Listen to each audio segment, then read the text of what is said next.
Hi, everybody. I'm Caroline Levitt. I'm the co-founder of A Mighty Blaze, the initiative that helps authors, indie bookstores, and readers through the pandemic and beyond.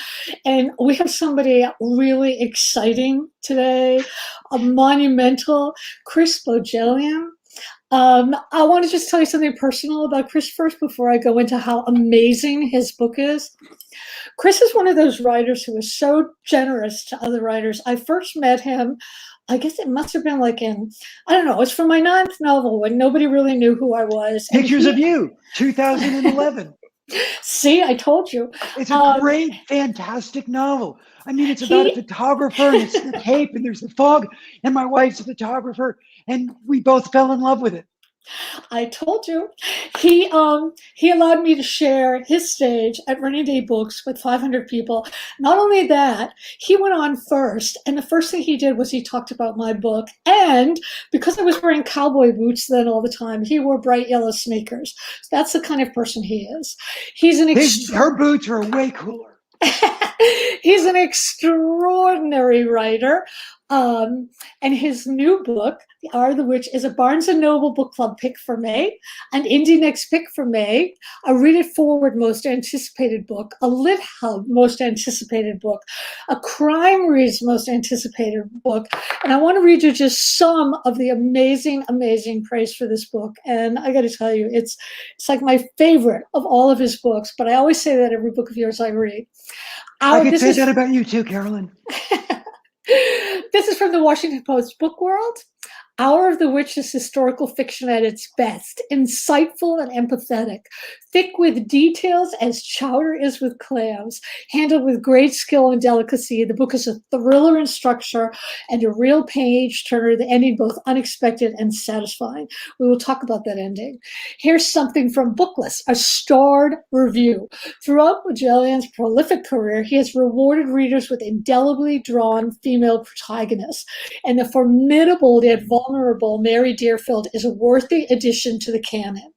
Conjuring up specters of Me Too recriminations and social media shaming, there are 21st century parallels to Bohjalian's atmospheric Puritan milieu and his society's worst impulses.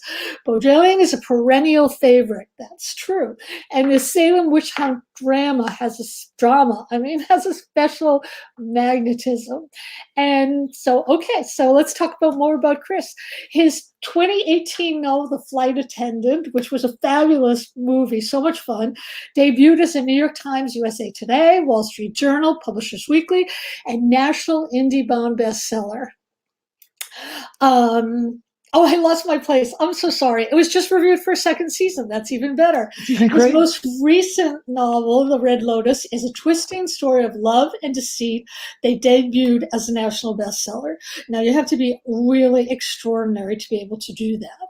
An American man vanishes on a rural road in Vietnam, and his girlfriend, an emergency room doctor trained to ask questions, follows a path that leads her to the very hospital where they met.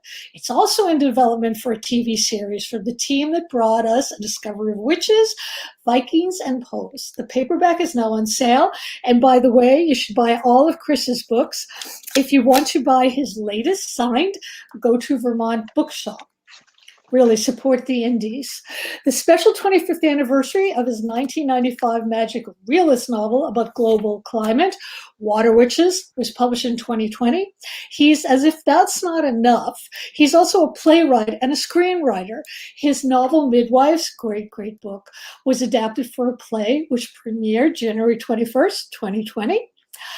Broadway World set of it, fine playwriting, makes it unforgettable. His first play, Grounded, also premiered. His books have been chosen as best books of the year by the Washington Post, the St. Louis Post-Dispatch, the Hartford Courant, the Milwaukee Journal-Sentinel, Publishers Weekly, Library Journal. Okay, we done. We know who I am. I've got a dog. There's pages and pages of this. I have to just tell you some of his awards. He's very modest, but it doesn't matter. Carolyn, I promise you, you're so sweet.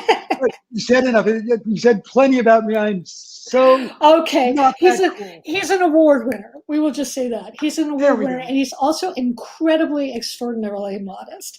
So let's talk about the novel, which is about Mary, a young Puritan woman. She's faithful, resourceful, totally of her time, but she's also somewhat beyond her time, even part of our times.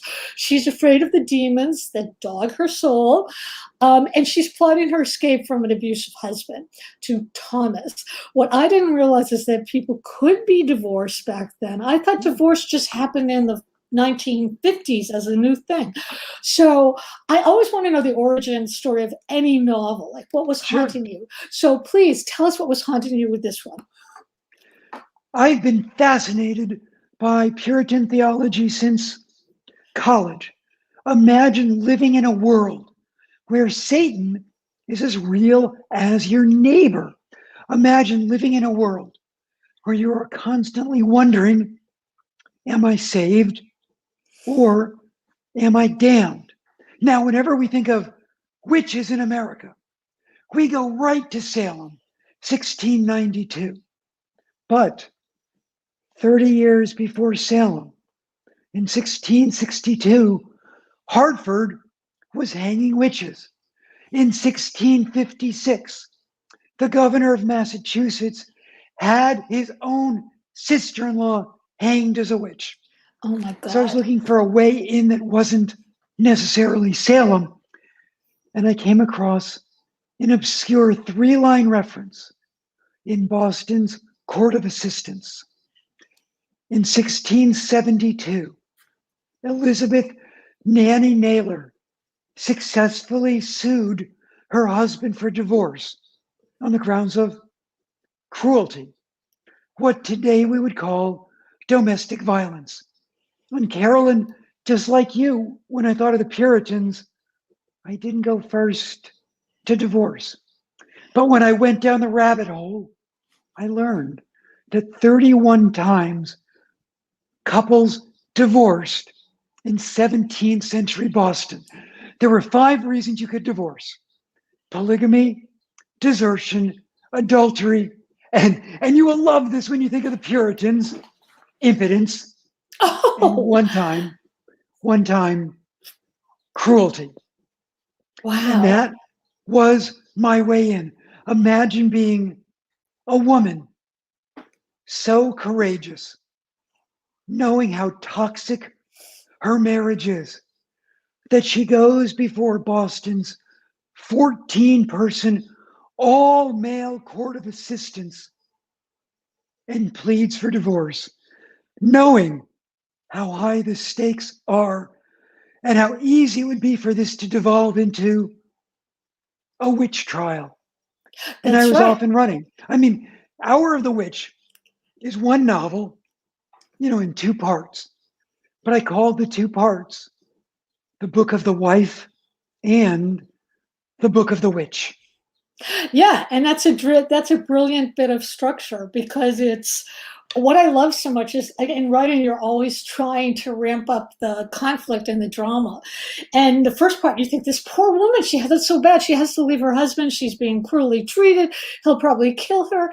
And then as soon as she decides that, you think, oh, okay, now we're going to see that spread of story. But it doesn't. You veer it into new territory. I mean, I told you before this interview that I thought I was getting whiplash because I kept reading and reading and reading. And all of a sudden, they can't get her on that. So they say, well, you must be a witch. And It escalates into that. It was just extraordinary, extraordinary. I mean, we have Twitter. The Puritans had the stocks. Right. And the whipping post. And of course, the gallows. It's one of the other things I learned about the Puritans that surprised the heck out of me. They had the most atrocious table manners.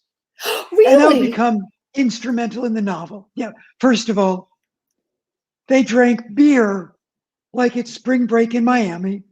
Oh. Secondly, they did have plates, but only for formal occasions. Oh, they usually used these big, long trenchers. Yeah, she talks like about a pig's that. trough, and they didn't use forks because they thought the fork looked too much like the devil's pitchfork or the devil's tines. So basically, you've got a whole bunch of drunk Puritans not using forks, eating out of trenchers. It must have been just madness.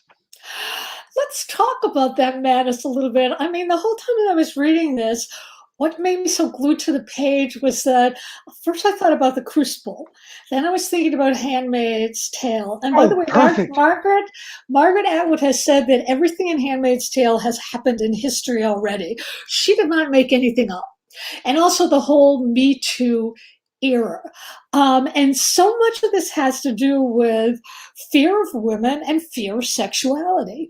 The interesting thing about Mary is she has a secret, which is that she self-pleasures herself, and she considers that a gift from God. She doesn't see anything wrong with that, nor does she see anything wrong with her desires.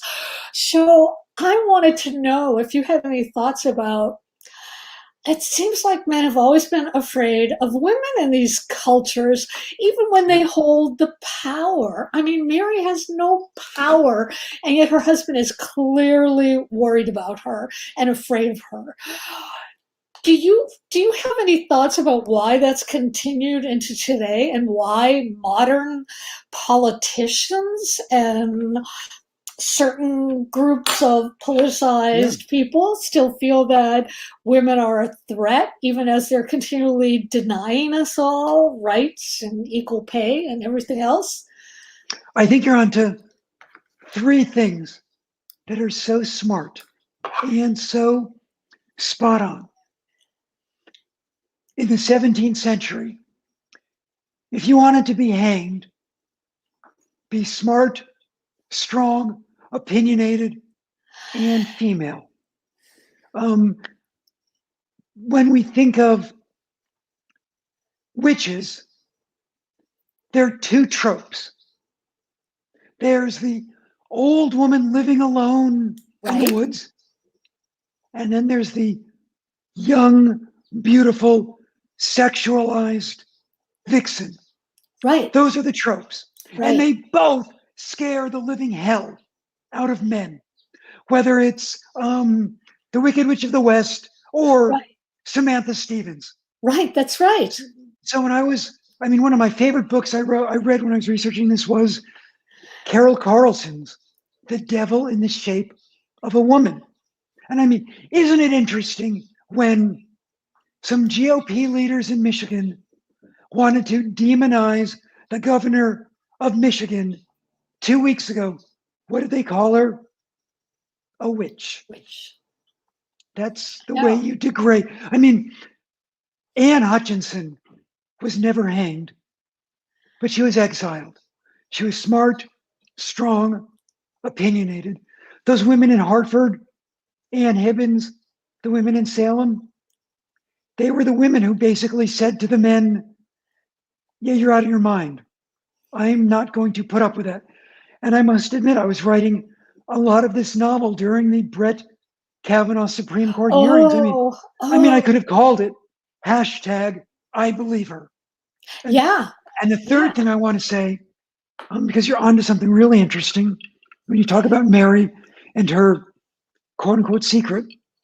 Because she's is as uptight and as stodgy as we view the Puritans.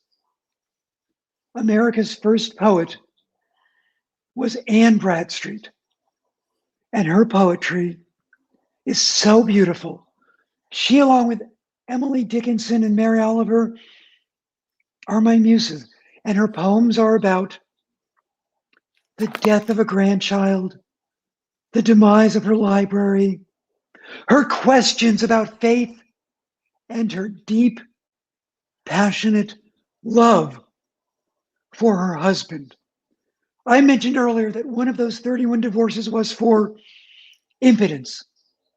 The fact is, the Puritans, for all of their weirdness, for all of the horrors they have inflicted upon all of us today. I mean, we are still scarred by the Calvinist worth ethic. I mean, they are responsible for the genocide of the indigenous people of North America Right. But they did expect married couples to have what we would consider normal conjugal relations. That's right. It's interesting because I was doing some research for a book on the Hasidic communities, and one of their beliefs is that a husband must satisfy his wife, and yet all the rules go exactly against this. Nobody knows anything about sex until they're married. Some of them are given a little booklet, That is so which Puritan. has, Oh my gosh. which is like, what's going on here? It's sort of like, also there's the whole idea of, God is not creating man in his image here as much as man is creating God in their image, where God becomes this punishing man who is, looking down at everybody, particularly the women. And I just found this so interesting and so current. There's a difference. You must know there's a difference between setting and story world. Setting is just like where something takes place. Story world is creating this whole world. And you did this so indelibly that it was hypnotic, because I really felt like I was in that world, and it was so vivid, right down to every detail, what they were eating, when she doesn't serve Thomas dinner on a plate, but he says it's in a trap, when he gets all angry. And you could just smell the air and the earth and everything. So I wanted to talk about structure, because you also said something really interesting that I loved. And I forget where you said it, but you were talking about how you don't write books the way you used to. That maybe in the past you could be more leisurely and lead readers by the hand into the story. And now you don't do that anymore. And neither does any writer, really. Now we have I'm gonna let my dog out, because clearly my dog is very go excited. ahead. 1 second. Go ahead. So anyway, what I'm going to ask Chris is about his structure, because his storytelling in this novel is just, you have to pick it up and you have to read it, because you'll be turning pages just the way I was. It's just the blood. Okay, so don't you love Facebook Live and YouTube? That doesn't happen on the Today Show, where I let my dog out. Well, that's good. That's all. That stuff is always welcome. Children, dogs, whatever. So I wanted to talk about how did that new way of writing come about for you, where you decided, okay, we've got to be tighter narrative drive now. TV. I it's interesting. Realized that streaming television, The Sopranos, right, The Wire, Mad Men, a couple of things. They all are about dread, and they all instantly immerse us in this world, right, and have us wanting to binge. The Flight Attendant is a magnificent TV series. Steve Yockey, Kaylee Cuoco, what they created, I'm just so proud of them. Yeah, but you binge it. You binge it. And I believe that affects how we read books. And so it affects how I write books. You mentioned earlier my 25th anniversary edition of Water Witches, my novel about global climate change. That book was first published in 1925, and it's a really leisurely book. You sort of tiptoe into it. Right. I don't write books like that anymore. Right. Now, because of streaming television, I want my readers invested from page one. So, the very first sentence of Hour of the Witch is, it was always possible that the devil was present. Chapter one begins. That's right. That's right. Thank you. Chapter one begins with Mary Deerfield trying to hide her bruises beneath her coif before church. You're right. This is really the golden age of streaming. There's so much I've been noticing. There's so many really fine shows streaming on TV. The writing is top notch. The story just grabs you. You're moved by it, and all of that is changing. So, and it's great that it does, because you want that. I have a friend who writes about writing in terms of what happens with your brain, neurology. And her thing is that we're wired to love that stuff. And she's right. We are. That first sentence was so perfect and just so, so great. I want to talk a little bit more about the other. I was going to ask about Mary, but I want to talk about the other first. There's a lot of the other in this book, which is also present today. There's the Quaker who is flogged publicly. There are the Native Americans who they call Indians in the book, of course, who are the other and not to be around. There's so much of sense of you're either with us or you're against us. And I'm sorry, I feel like that's exactly like the political situation we have had, and to many extents we still have, that sense of the other. And to me, that made the book transcendent, because it's not just about a particular period in history, it's about now, too. Can you speak about that? I can. That is by design. Thank you, Carolyn, for noticing that.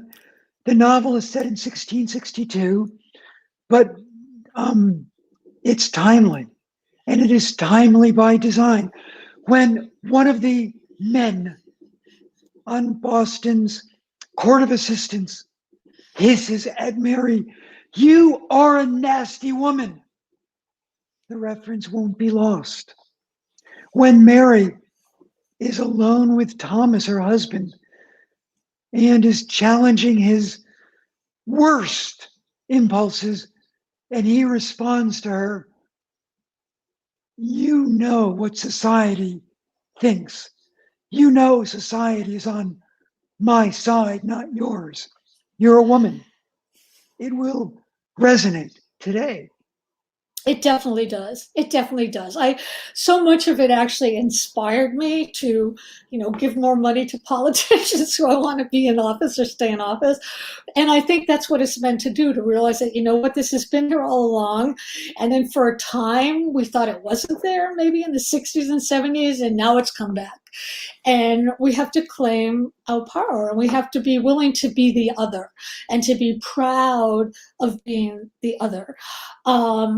So I wanted to talk about Mary again. She's remarkable. She was remarkable to me because, as I've said, she wasn't just of her time, she's beyond her time. She's very much a Puritan, but she's also thinking beyond that. And she knows there's a great cost to what she's doing. She can be hanged as a witch, she can be driven out, she can be killed.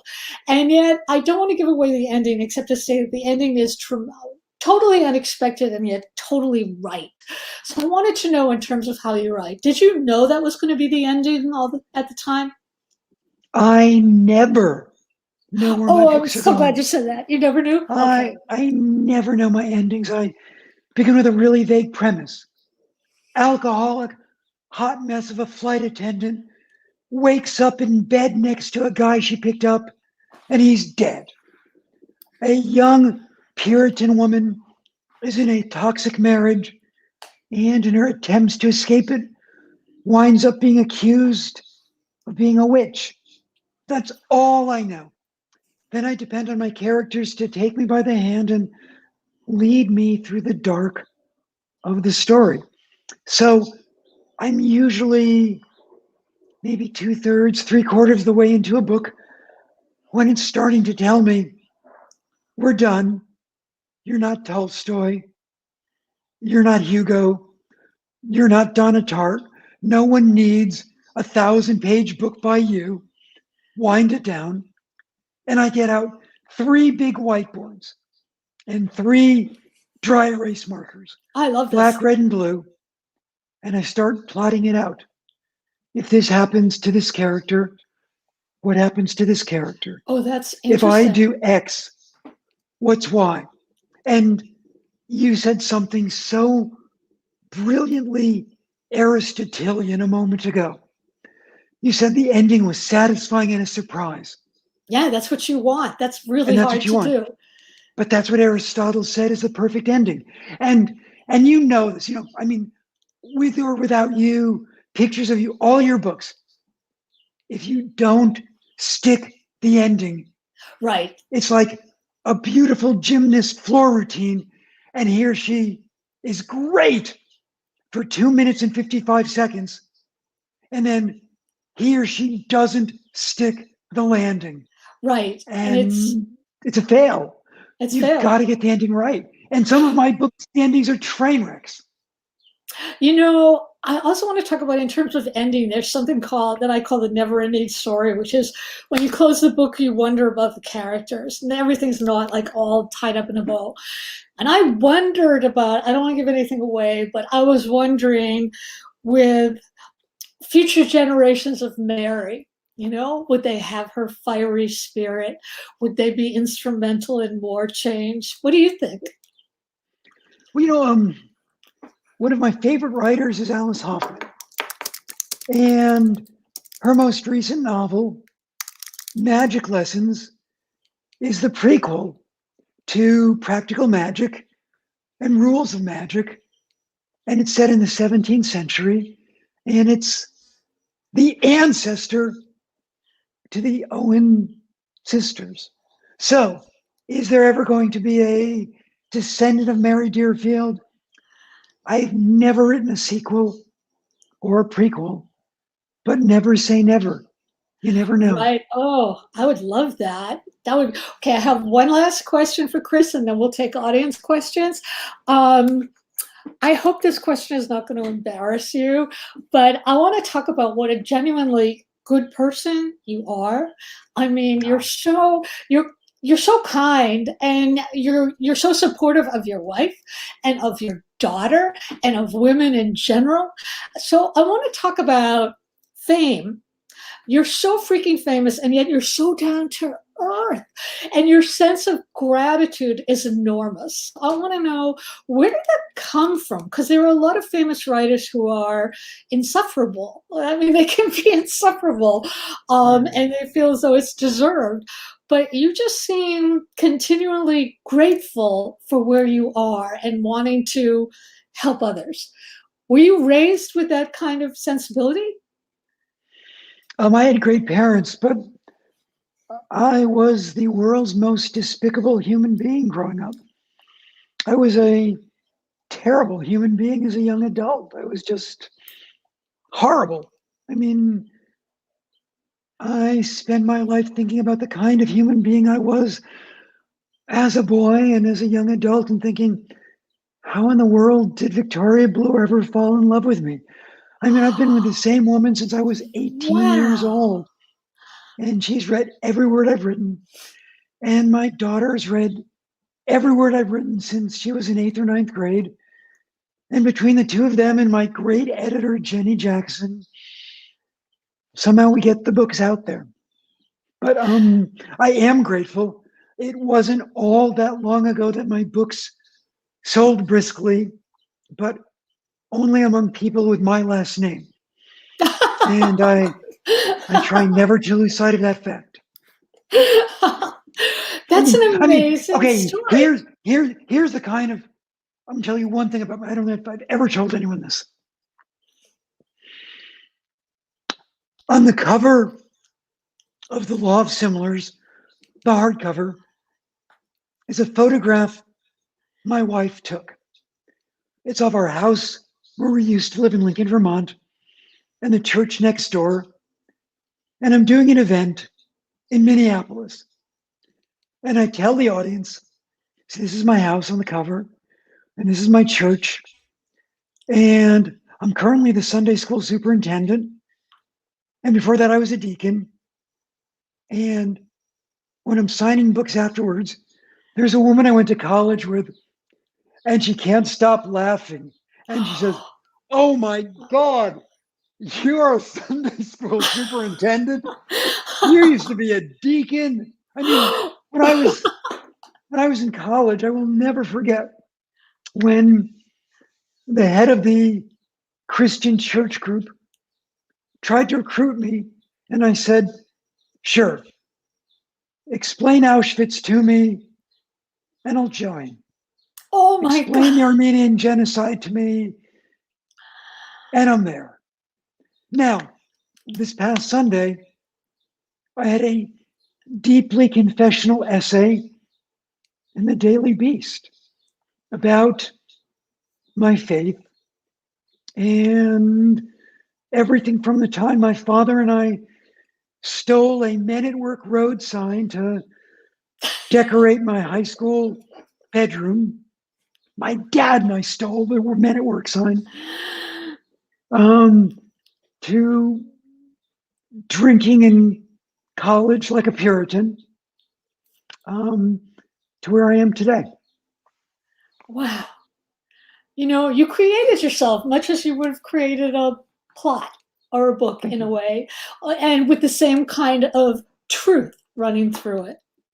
Tom, do we have questions for Chris? What would 2021 Chris tell 1995 Chris about writing, publishing, and your career? Okay, the first thing I would tell him is, it's going to be okay. Be mindful. You are all striving mind. Give yourself a break once in a while and be acceptance mind. Number two, people don't love you because you've written a book. People love you because you try like hell to be a decent dad and a decent husband. And if you die today, you're sure as hell not going to put on your tombstone, sold a boatload of books. It's going to be, tried to be a dad who is decent, tried to be a husband who is decent. And three, there's this thing coming called the internet, and duck, because everything's going to change and it's going to get really weird. And there's going to be this really creepy president who's going to just use it in all the ways it was never meant to be used. So take a breath. Okay, you have moved around in time periods in your books. Is there one period you're drawn to most? Yes. I am drawn to every period that isn't 2016 to 2020. Oh, good answer. Good answer. I mean, that's just, I think my favorite books I've written have some of it set in the present. I had a great time writing The Flight Attendant, an international thriller set in the present. I had a great time writing Hour of the Witch set in 1662. I loved writing The Sandcastle Girls about the Armenian Genocide as a grandson of two survivors of the Armenian Genocide. I mean, so long as I'm writing, I'm happy. Okay. Another question. Oh, which of your characters had stayed with you or that you still think about? I bet you. I think a lot about Mary Deerfield in Hour of the Witch. I think a lot about in a book called Close Your Eyes, Hold Hands, Emily Shepard.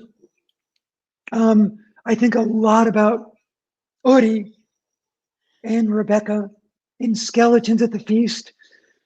And of course, I think a lot about Cassie Bowden in The Flight Attendant. Right. These are all really courageous, flawed people who I love madly. Do you ever reread your books and think, oh, I should have done that differently? Or do you reread them and think, wow, who wrote that? I have to reread them often because of TV. I've got 4 TV series, not even counting The Flight Attendant, which is, all in Steve Yockey's capable hands. But, I've got 4 other books in development. So I've had to reread them because 2 of them I'm writing on them. And usually I think to myself, yep, could have done that better. Could have done that better. That's so interesting. I love books that give me an inferiority complex, like, Ayat Akhtar's Homeland Elegies. Someday I hope I write a sentence that has 2 words together, optic concordances. Do we have another question, Todd? What do you think Mary would be like living in today's world? Oh, that's a great question. I was thinking of her descendants, but what would Mary be like? What would a young 24 wasn't young to the Puritans, but what would a 24-year-old Puritan woman, literate, devout, but smart, strong, and opinionated, be like in 2021? ACO, part of the squad, maybe somebody making the world a better place and standing up to the patriarchy. I think she'd go to Manhattan. There you go. I think she'd go to New York City and just have her eyes wide open, and she might. Wait a minute. She's Anne Hathaway in The Devil Wears Prada. Oh, that's right. That's who she is. Mary Deerfield, Anne Hathaway in The Devil Wears Prada. But she's going to leave that life and she's going to go make applesauce in Vermont or someplace and run her own business and just be her own woman. And all the younger women will come to her for advice, I bet. Or she's going to become Maggie Haberman and write for the New York Times. What motivates you to write female main characters, and who inspires you to get them right? I write a lot about women because, well, Carolyn, your gender is way more interesting than my gender. Secondly, my books are about injustice. And, look at me. I'm the definition of privilege. I mean, so if I want to write about injustice, let's not write about me. And I've got at least 3 women in my life who make me smarter because they're smarter than I am.